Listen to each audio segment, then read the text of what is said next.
Hello दोस्तों, नमस्कार। कैसे हैं आप सभी? उम्मीद करता हूं दोस्तों अच्छे होंगे। दोस्तों, राजस्थान वन रक्षक परीक्षा की तैयारी हम लोग जोरों शोरों से कर रहे हैं। तो दोस्तों, उसी को लेकर के हम आज इस वीडियो में डिस्कस करेंगे राजस्थान का सामान्य विज्ञान। ठीक है दोस्तों, देखो सामान्य विज्ञान के अंदर मैं आपको विज्ञान के कुछ महत्वपूर्ण प्रश्नों के बारे में पढ़ाऊंगा। तो दोस्तों, कई स्टूडेंट्स के मन में डाउट है कि सर ये वन रक्षक के लिए है या वनपाल के लिए है। तो दोस्तों, ये सामान्य विज्ञान दोनों के लिए महत्वपूर्ण है। ठीक है, तो वनपाल वाले भी इससे तैयारी करें और वन रक्षक वाले भी इस वीडियो से तैयारी करें। तो चलिए दोस्तों स्टार्ट करते हैं। उससे पहले दोस्तों, अगर आप चैनल पर नए हैं तो सब्सक्राइब कर लो और साइड में जो बेल आइकन है इस तरह से उसको दबा लो दोस्तों, ऑल पे क्लिक करके, ताकि हमारे आने वाली सभी अपडेट्स आप तक पहुंच सके और आप घर बैठे तैयारी कर सके दोस्तों, परीक्षा की तैयारी अच्छे से कर पाए। दोस्तों, इससे पहले मैंने आपके साथ डिस्कस किए थे राजस्थान जीके और साइंस के क्वेश्चन। अब हम डिस्कस करेंगे सामान्य विज्ञान के प्रश्न। तो चलिए दोस्तों स्टार्ट करते हैं। पहला प्रश्न क्या कहता है दोस्तों? पहला प्रश्न कहता है, परमाणु संरचना का प्लम पुडिंग प्रतिरूप किसने दिया था? ठीक है दोस्तों, अगर ये आपको आता है तो आप कमेंट में लिख सकते हैं। ठीक है, उसमें कोई दिक्कत नहीं है, बिल्कुल बेसिक क्वेश्चन है, मजा आ जाएगा आपको करने में। देखो, परमाणु संरचना का प्लम पुडिंग प्रतिरूप किसने दिया था? तो इसके चार ऑप्शन दिए हुए हैं दोस्तों। इसका करेक्ट ऑप्शन है दोस्तों थॉमसन ने। जी हाँ, थॉमसन जो थे उन्होंने बताया था कि परमाणु एक संरचना होती है। जैसे हम कोई भी पदार्थ है वो छोटे छोटे अणुओं से मिलकर बनता है। ठीक है, छोटे छोटे अणुओं से मिलकर बनता है और उन अणुओं की जब महासंरचना होती है उसे हम लोग बोलते हैं परमाणु। परम अणु, परम का मतलब है बड़ा, अणु का मतलब अणु। तो परमाणु संरचना का एक डिजाइन तैयार किया था जिसे बोला गया था प्लम पुडिंग प्रतिरूप। जो किसने तैयार किया था दोस्तों? थॉमसन ने तैयार किया था। तो इसका क्या है, एक ऑप्शन जो है वो सही है। ठीक है, अगला प्रश्न दोस्तों क्या कहता है, न्यूट्रॉन के खोजकर्ता कौन थे? दोस्तों, अगला प्रश्न है, न्यूट्रॉन के खोजकर्ता कौन थे? चार ऑप्शन दिए हैं दोस्तों, CV Raman, Rutherford, James Chadwick, J Thomson. तो दोस्तों, इसका करेक्ट आंसर है जेम्स चैडविक। जी हाँ, जेम्स चैडविक ने सबसे पहले यह बताया था कि न्यूट्रॉन नाम की भी कोई चीज होती है दोस्तों इस दुनिया के अंदर। ठीक है, तो न्यूट्रॉन की जो खोज की थी वो थे जेम्स चैडविक। तो इसका सी ऑप्शन जो है वो करेक्ट हो जाएगा। अगला प्रश्न देखते हैं दोस्तों, परमाणु का आकार क्या होता है?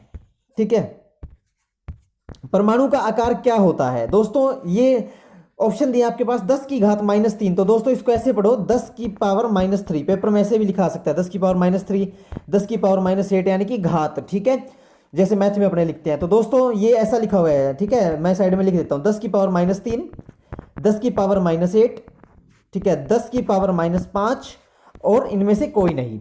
तो दोस्तों ये कहता है कि परमाणु का आकार यानी कि साइज जो है वो कितना होता है, जिसका हमने अभी जिक्र किया था कि परमाणु का प्लम पुडिंग, तो उसका जो साइज है वो कितना होता है परमाणु का?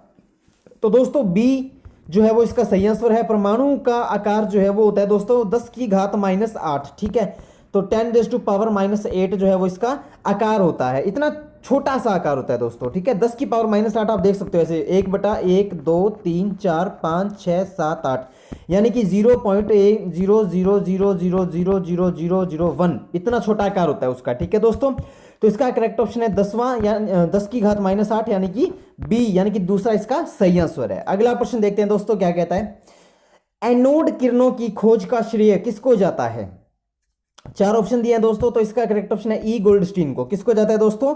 ई गोल्डस्टीन को। ई गोल्डस्टीन एक ऐसे साइंटिस्ट, एक ऐसे वैज्ञानिक थे जिन्होंने ये कहा था कि हमारे वातावरण के अंदर एनोड किरणें भी पाई जाती हैं। दोस्तों दो किरण होती है, मैं आपको बता दूं, एनोड और कैथोड। ठीक है दोस्तों, एनोड और कैथोड। तो एनोड की खोज करने वाले कौन थे? ई गोल्डस्टीन, याद रखिएगा दोस्तों। तो ए इसका करेक्ट ऑप्शन है। अगला प्रश्न देखते हैं दोस्तों क्या कहता है। अगला प्रश्न कहता है, न्यूक्लियन में क्या उपस्थित होते हैं?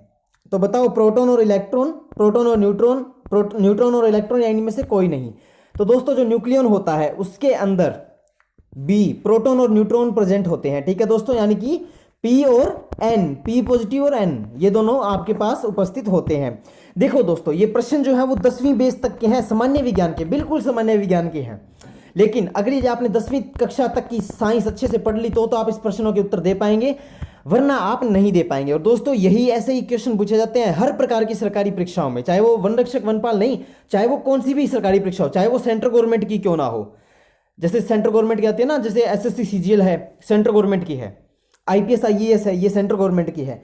तो सेंट्रल गवर्नमेंट की जॉब्स के अंदर भी ऐसे क्वेश्चन पूछे जाते हैं। ठीक है दोस्तों, तो आपको स्ट्रॉन्ग रहना है, अपने बेसिक कॉन्सेप्ट्स को स्ट्रॉन्ग करना है। तो देखो, न्यूक्लियन में क्या उपस्थित होता है? प्रोटॉन और न्यूट्रॉन, पी और एन। ठीक है, पी और एन। तो इसका करेक्ट ऑप्शन है बी, यानी कि प्रोटॉन एंड न्यूट्रॉन। अगला प्रश्न देखते हैं दोस्तों क्या कहता है, बोर के नियमानुसार, बोर एक साइंटिस्ट थे, एम कोश में अधिकतम इलेक्ट्रॉन कितने हो सकते हैं? देखो दोस्तों, के एल एम एन ये 4 कोश होते हैं, ठीक है, यानी कि 4 क्लास होती है। जैसे आपकी क्लास होती है वैसे 4 क्लास होती है, इनकी कक्षाएं होती है इलेक्ट्रॉन्स की। तो ये कहता है कि बोर ने कहा था कि एम कोश में सबसे ज्यादा इलेक्ट्रॉन कितने हो सकते हैं दोस्तों? ऑप्शन दिए 2, 18, 8, 32।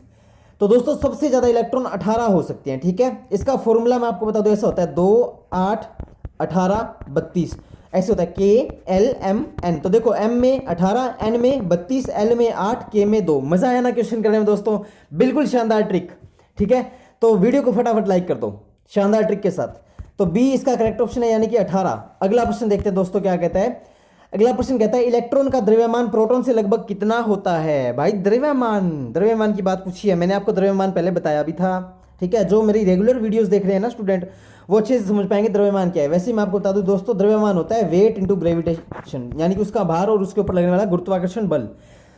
तो दोस्तों इलेक्ट्रॉन का द्रव्यमान प्रोटॉन से लगभग कितना होता है, कितना गुना होता है? ऑप्शन दिए 200 गुना, 100 गुना, 1/1837 गुना, इनमें से कोई नहीं। तो दोस्तों इसका करेक्ट आंसर है 1/1837 गुना, ठीक है। यानी कि सी जो है वो इसका करेक्ट आंसर है। इतनी इसकी मेजरमेंट यानी कि इतनी इसकी तुलना गणना होती है, ठीक है। अगला प्रश्न देखते हैं क्या कहता है। अगला प्रश्न कहता है परमाणु भार का आधुनिक आधार क्या है? परमाणु भार का आधुनिक आधार क्या है? दोस्तों की घात लिखा हुआ है, समझ रहे हो ना? ओ की घात 16 का मतलब होता है ओ की पावर 16 ऐसे, सी की घात 12 का मतलब है ऐसे, एच की घात 1 का मतलब है ऐसे, ठीक है। तो ये कहता है कि परमाणु भार का आधुनिक आधार क्या है? तो दोस्तों परमाणु भार का आधुनिक आधार है सी की घात 12। हमेशा कोई भी परमाणु या अणु है वो कार्बन से मिलकर बने होते हैं। कोई भी पदार्थ है दोस्तों, एक बात नोट कर लो, कोई भी पदार्थ है जो संसार के अंदर पाए जा रहे हैं उनके अंदर कार्बन तो होगा ही होगा। तो कार्बन जो है उसकी घात 12 जो है वो परमाणु भार का आधुनिक आधार है, यानी कि इससे हम परमाणु भार ज्ञात करते हैं। तो C12 याद रखिए, C12, ठीक है दोस्तों। यानी कि बी क्या है इसका करेक्ट आंसर हो जाएगा। अगला प्रश्न, डी को क्या कहते हैं? दोस्तों ये डी भी लिखा सकता है या फिर ये एच की पावर 2 भी लिखा सकता है, ठीक है, ऐसे एच की घात 2। तो ये कहता है डी को क्या कहते हैं? दोस्तों 4 ऑप्शन है, ड्यूटीरियम, ट्राइटियम, दोनों या इनमें से कोई नहीं। तो दोस्तों इसका करेक्ट ऑप्शन है डी फॉर ड्यूटीरियम, ठीक है। तो ड्यूटीरियम हम इसको कहते हैं। तो दोस्तों डी को क्या कहते हैं? ड्यूटीरियम कहते हैं। ए इसका करेक्ट ऑप्शन हो जाएगा। अगला प्रश्न देखते हैं दोस्तों, महर्षि कणाद ने परमाणु की जानकारी कब दी थी? दोस्तों एक ऋषि थे महर्षि कणाद, वो ऋषि होने के साथ साथ एक वैज्ञानिक भी थे। उन्होंने परमाणु की जानकारी दे दी थी, कितने वर्ष पूर्व दी थी? तो दोस्तों इसका करेक्ट ऑप्शन है ए, 500 ईसा वर्ष पूर्व, ठीक है। 500 ईसा वर्ष पूर्व, 500 ईसा वर्ष पूर्व उन्होंने ये कह दिया था कि परमाणु नाम की भी कोई वस्तु होती है, परमाणु नाम की भी कोई चीज होती है, उन्होंने डेफिनेशन दे दी थी। तो ये भी काफी इंपॉर्टेंट क्वेश्चन है कि महर्षि कणाद ने परमाणु की जानकारी कब दी थी दोस्तों? तो 500 ईसा पूर्व दी थी, यानी कि ए इसका करेक्ट आंसर हो जाएगा। अगला प्रश्न, ओजोन में ऑक्सीजन की परमाणुकता कितनी होती है? दोस्तों जिसको ओजोन का सूत्र पता है वो आराम से बता सकता है। ओजोन का सूत्र होता है दोस्तों O3। तो अब बताओ ऑक्सीजन की परमाणुकता कितनी हुई? 3 हुई। बिल्कुल आसान सा क्वेश्चन है। देखो फॉर्मूला आपको याद है O3, तो ऑक्सीजन भाई 3 है, तो इसका करेक्ट ऑप्शन क्या हो गया? 3, ठीक है, बी। दोस्तों कैसी लग रही है वीडियो? मजा आ रहा है ना? तो कमेंट बॉक्स में लिखना कि सर मजा आ गया क्वेश्चन करके। अगर बोर हो रहे हो तो कोई दिक्कत नहीं है, बोर तो आपको होना ही पड़ेगा दोस्तों, ठीक है। बोर हो, मजा लो, कोई दिक्कत नहीं है, लेकिन आपको सिलेक्शन चाहिए। चाहे आप बोर होके मन मार के पढ़ो, आपको सिलेक्शन लेना है, ठीक है दोस्तों। तो ओजोन में ऑक्सीजन की परमाणुकता कितनी होती है? 3 होती है दोस्तों। कितनी होती है? 3 होती है। फॉर्मूला याद रखो O3, ठीक है, O3। अब दोस्तों कई दोस्तों को ये नहीं पता है ओजोन क्या होती है, तो ओजोन भी मैं आपको बता देता हूं। ओजोन O3 होती है, ऑक्सीजन के 3 अणु होते हैं। और ओजोन का क्या कार्य होता है दोस्तों? ओजोन एक परत होती है हमारे वातावरण के ऊपर, ये सूर्य से आने वाली हानिकारक किरणों को रोकती है और उनको वापस भेज देती है वातावरण में। और हम यहाँ रहते हैं, ठीक है, हम यहाँ रहते हैं, ये अर्थ है, तो यहाँ पे जो सूर्य की जो आवश्यक किरणें हैं लाभदायक, वो ही आ पाती है, हानिकारक किरणें नहीं आ पाती हैं। तो O3 जो है ना वो हमारा एक तरह से सुरक्षा कवच है, सूर्य की हानिकारक किरणों से हमें बचाता है। तो ओजोन जो है वो सुरक्षा कवच है, तो उसके अंदर 3 ऑक्सीजन की परमाणुकता होती है, ठीक है दोस्तों। देखो दोस्तों मेरे साथ पढ़ने का आपका यही फायदा है, मैं आपको एक क्वेश्चन में लाखों कॉन्सेप्ट बता रहा हूं। अब ओजोन की बात थी, ओनली ऑक्सीजन की परमाणुकता की, मैं चाहता तो सिर्फ इतना बता सकता था कि 3 होती है, भाई हो गया क्वेश्चन। लेकिन दोस्तों आपको पूरा पता होना चाहिए, अधूरा ज्ञान हमेशा जानलेवा होता है, ठीक है। अगला प्रश्न, वह ताप जिस पर द्रव ठोस में बदलता है क्या कहलाता है? दोस्तों हिमांक कहलाता है। क्या कहलाता है? हिमांक। अब बच्चे कहेंगे सर हिमांक याद नहीं रह रहा, कोई दिक्कत नहीं है। अब एक बात देखो भाई, द्रव भाई साहब ठोस में बदल रहे हैं, द्रव भाई साहब ठोस में बदल, देखो द्रव यानी कि पानी था, ठोस में बदला तो क्या बन गया, बर्फ बन गया। और बर्फ को हम लोग क्या बोलते हैं, हिम। हिम माने बर्फ, प्रायवाची है ना, हिंदी आती होगी आपको। हिम, हिम बोले तो बर्फ। तो दोस्तों हिमांक, आंक का मतलब क्या होता है, हिमांक, आंक का मतलब होता है ताप, तो हिम का मतलब बर्फ, तो हिमांक यानी कि बर्फ का ताप। तो सी इसका करेक्ट आंसर है। कैसी लगी ट्रिक दोस्तों, कमेंट बॉक्स में जरूर बताना। अगला प्रश्न, निम्नलिखित में से किसका शोधन उदरोपातन द्वारा किया जाता है, नोसादर, नैप्थलीन, आयोडीन, उपरोक्त सभी। तो दोस्तों इसका करेक्ट आंसर है उपरोक्त सभी। नोसादर भी उदरोपातन की क्रिया से किया जाता है। जिसको उदरोपातन नहीं पता ना, वो 9th क्लास की साइंस की बुक में पढ़ सकता है, कोई दिक्कत नहीं है दोस्तों, ठीक है। हो सकता है भूल गए हो आप। नोसादर का भी उदरोपातन के द्वारा किया जाता है। नैप्थलीन का भी, पृथक्करण जो विधि होती है ना, उसे बोलते हैं उदरोपातन। यानी कि जैसे मान लो आपको चावल खाने हैं और आप चावल बनाने लगे, तो चावल के अंदर आपके कंकड़ पत्थर थे, तो आप उन कंकड़ पत्थरों को क्या करोगे, दूर फेंक दोगे, उनमें से चुन चुन के। उसे बोलते हैं पृथक्करण, अलग करना, ठीक है। उसी तरह से पृथक्करण की एक क्रिया होती है उदरोपातन। तो उदरोपातन किसके लिए यूज किया जाता है, किसको, शोधन, शोधन का मतलब होता है शुद्ध करने के लिए, ठीक है। शोधन का मतलब क्या दोस्तों, शुद्ध करने के लिए। तो किसको शुद्ध करने के लिए किया जाता है, नोसादर को भी, नैप्थलीन को भी, आयोडीन को भी। तो बचा क्या, उपरोक्त सभी। तो डी इसका क्या है, करेक्ट आंसर हो जाएगा, यानी कि उपरोक्त सभी। अगला प्रश्न देखते हैं दोस्तों क्या कहते हैं, निम्नलिखित में से कौन सा पदार्थ शुद्ध द्रव्य नहीं है। द्रव्य का मतलब समझते हैं ना दोस्तों, जैसे पानी होता है, यानी कि द्रव अवस्था में जो होता है। तो देखो जल, वायु, मरकरी, इनमें से कोई नहीं। देखो जल भी द्रव है, मरकरी भी द्रव है, कमरे के ताप पे भी होती है, ठीक है। और इनमें से कोई नहीं तो हो नहीं सकता। तो वायु, वायु जो है वो क्या है, ऐसा पदार्थ है जो शुद्ध द्रव नहीं है दोस्तों। उसके अंदर कुछ मिट्टी के पार्टिकल हैं, वो ठोस हैं, ठीक है। मिट्टी के जो कण हैं वो ठोस हैं। तो वायु जो है वो क्या है, आपका शुद्ध द्रव्य नहीं है। तो बी इसका क्या है दोस्तों, करेक्ट आंसर हो जाएगा बी। अगला प्रश्न देखते हैं दोस्तों, वह ताप, देखो ये ताप वाले बड़े क्वेश्चन आ रहे हैं भाई। वह ताप जिस पर द्रव गैस अवस्था में बदलता है क्या कहलाता है। तो दोस्तों जब द्रव गैस में बदल रहा है तो उसका होता है क्वथन। तो इसका क्या बन जाएगा, क्वथनांक। देखो आंक मैंने क्या बताया था, आंक क्या होता है, ताप। तो क्वथ क्या है, द्रव का गैस में बदलना, तो क्वथनांक, क्वथन आंक, ठीक है। तो क्वथनांक, तो बी इसका क्या है, करेक्ट ऑप्शन बन जाएगा, यानी कि क्वथनांक। उसे हम लोग क्या बोलते हैं, क्वथनांक बोलते हैं। अब ये प्रश्न जो है दोस्तों, ये घुमा के कैसे पूछ सकता है, ये ऐसे पूछ सकता है कि क्वथनांक किसे कहते हैं। ऑप्शन ए, द्रव का गैस अवस्था में बदलना। ऑप्शन बी, द्रव का द्रव में रहना। ऑप्शन सी, द्रव का ठोस अवस्था में बदलना। या ऑप्शन डी, ठोस का द्रव में बदलना। तो आपको क्या लिखना है, ठोस का गैस अवस्था में बदलना। क्वेश्चन कैसे भी घूम सकता है दोस्तों, लेकिन आउट ऑफ सिलेबस नहीं आएगा, ठीक है।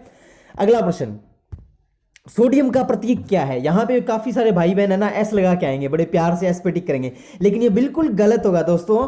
सोडियम का प्रतीक क्या होता है, अगर आपने अच्छे से साइंस पढ़ी है तो आपको पता है, Na क्या होता है, Na जो है वो क्या है, सोडियम का प्रतीक होता है दोस्तों, यानी कि सिंबल होता है। तो इसका करेक्ट ऑप्शन क्या है, ए, ठीक है। ए इसका करेक्ट ऑप्शन है, यानी कि Na। दोस्तों अच्छी लग रही है ना वीडियो, साइंस की वीडियो दमदार है, कोई दिक्कत नहीं है। कमेंट बॉक्स में बस कमेंट करते रहना, आपका कमेंट मेरे लिए मोटिवेशन है। अगला है दोस्तों, पोटेशियम का प्रतीक क्या है। यहां पे भी लोग पी को टिक करके आएंगे, लेकिन दोस्तों पी पोटेशियम नहीं होता, पी तो फास्फोरस होता है, ठीक है। देखो एग्जामिनर है ना, आपको घुमाने के लिए ना, एग्जाम वाले आपको दोनों ऑप्शन देंगे। पोटेशियम का वो पी जरूर देंगे, उनको पता है आधे से ज्यादा बच्चे तो कंपटीशन में बाहर यहीं से हो जाएंगे, वो पी पे टिक करके आएंगे, बड़े प्यार से बोलेंगे जी मारो तो पी सही है, लेकिन नहीं, आपका के सही है दोस्तों। पोटेशियम का प्रतीक क्या होता है, के होता है। क्या होता है दोस्तों, के होता है। आपको ये गलती नहीं करनी है, दुनिया कर रही है, करने दो, पी पे निशान लगाने, दुनिया लगाने दो, हमें तो भाई के पे टिक करना है, ठीक है। तो ऑप्शन ए इसका क्या है, करेक्ट ऑप्शन है दोस्तों। अगला प्रश्न, कैल्शियम ऑक्साइड का सूत्र क्या है। कैल्शियम ऑक्साइड का सूत्र, देखो दोस्तों ये भी ऑक्साइड बनता है, ये भी ऑक्साइड बनता है, लेकिन देखो दोस्तों कैल्शियम के साथ कभी भी O2 O3 ये नहीं आते, अकेला O आता है। तो CaO जो है वो कैल्शियम ऑक्साइड का फॉर्मूला है। देखो Ca का मतलब होता है कैल्शियम, O का मतलब है ऑक्साइड, ठीक है। तो CaO यानी कि कैल्शियम ऑक्साइड जो है, A यानी कि A जो है वो सबसे बढ़िया जो सूत्र है वो कैल्शियम ऑक्साइड का है, CaO। अगला प्रश्न, तत्वों की आधुनिक प्रणाली के जन्मदाता कौन थे। बहुत ही इंपॉर्टेंट क्वेश्चन दोस्तों, 9वीं क्लास का 5वां चैप्टर है। मैं आपको इतना और बता दूं, 5 नंबर पाठ जो है ना, उसमें से ये क्वेश्चन है, तत्वों का आवर्त वर्गीकरण, ऐसा जो नाम था, देखो आज तक मेरे को नाम याद है उसका। तत्वों का आवर्त वर्गीकरण में का जो चैप्टर है उसका एक क्वेश्चन है, तत्वों की आधुनिक प्रणाली के जन्मदाता कौन थे। 4 ऑप्शन दिए हैं दोस्तों। तो कौन थे तत्वों की आधुनिक प्रणाली के जन्मदाता, ब्राजीलियस। कौन थे दोस्तों, ब्राजीलियस। सी इसका करेक्ट ऑप्शन है। ब्राजीलियस जो थे वो तत्वों की आधुनिक प्रणाली के जन्मदाता थे। उनको तत्वों को, जो एलिमेंट्स है जैसे सोडियम, पोटेशियम, मैग्नीशियम, नमक, लवण, इन सबको एक अच्छे ढंग से तरीके से साज सज्जा से सजाया था आवर्त सारणी में। आवर्त सारणी आपने पढ़ी होगी छोटी क्लासों में, ऐसे hydrogen, helium, lithium, beryllium, boron, carbon, nitrogen, oxygen, phosphorus, ऐसे, ठीक है। तो उस आवर्त सारणी को नए ढंग से बनाने वाले कौन थे? ब्रजीलियस थे, यानी कि सी इसका करेक्ट ऑप्शन हो जाएगा। अगला प्रश्न दोस्तों, Fe किसका प्रतीक है? आपको तो पता ही है दोस्तों, Fe किसका प्रतीक है? लोहे का है जी, ठीक है। तो Fe किसका है? Fe का मतलब होता है आयरन, ठीक है। अब कई लोग कहेंगे भाई तू पागल हो गया है क्या, Fe का मतलब आयरन कैसे होगा? Fe तो Fe होता है और आयरन IRON होता है। भाई एक बात बताऊं, आयरन को आप लिखते आयरन हो, बट उसका जो सूत्र है ना दोस्तों वो Fe होता है, ठीक है। क्या होता है? Fe होता है। तो इसका करेक्ट ऑप्शन क्या है? लोहे का, ठीक है, यानी कि ए। अब ये क्वेश्चन कैसे घुमा सकता है दोस्तों? यहां लिख देगा लोहे का प्रतीक क्या है, नीचे लिख देगा FeMgNaCl, तो आपको क्या टिक करके आना है? Fe, ठीक है दोस्तों। तो कैसे लगी दोस्तों वीडियो? साइंस के बहुत ही महत्वपूर्ण प्रश्न थे हर एग्जाम के लिए। मैं ये नहीं कहता वन रक्षक के लिए, वनपाल के लिए, इनके लिए तो है ही है, साथ ही साथ जैसे पटवार है। और ये क्वेश्चन जो है ना दोस्तों, अभी पुलिस का जो पेपर हुआ था राजस्थान पुलिस का, उसके अंदर भी महत्वपूर्ण था। तो अन्य सभी प्रकार की सरकारी परीक्षाओं के लिए दोस्तों ये सभी प्रश्न बहुत ज्यादा महत्वपूर्ण थे, ठीक है। तो दोस्तों कैसे लगी वीडियो कमेंट जरूर कर देना यार, मेरे भाई बहन जो भी देख रहा है वीडियो, कमेंट करके जरूर बताना दोस्तों, अपनी राय जरूर दिया को, आपको पूरा हक है अपनी राय देने का, ठीक है। और कमेंट में ये भी बताना कि क्वेश्चन करने में मजा आया या नहीं आया। नहीं आया तो कोई दिक्कत नहीं है, और आया तो बिल्कुल आप कमेंट में लिखेंगे कि sir I am very happy, question करके मैं बहुत खुश हूं, ठीक है। अब दोस्तों इंपॉर्टेंट बात हम बात करें, आपको अगर कोई भी डाउट है आप कमेंट बॉक्स में लिखिए, मैं आपका डाउट सोल्व करूंगा। इसके अलावा आप अगर यदि अच्छी प्रिपरेशन करना चाहते हो तो नीचे व्हाट्सएप ग्रुप का लिंक दिया है दोस्तों मैंने डिस्क्रिप्शन के अंदर, वो व्हाट्सएप ग्रुप आप ज्वाइन कर सकते हैं, जिसके अंदर हम सभी प्रकार की सरकारी परीक्षाओं की तैयारी कर रहे हैं, ठीक है।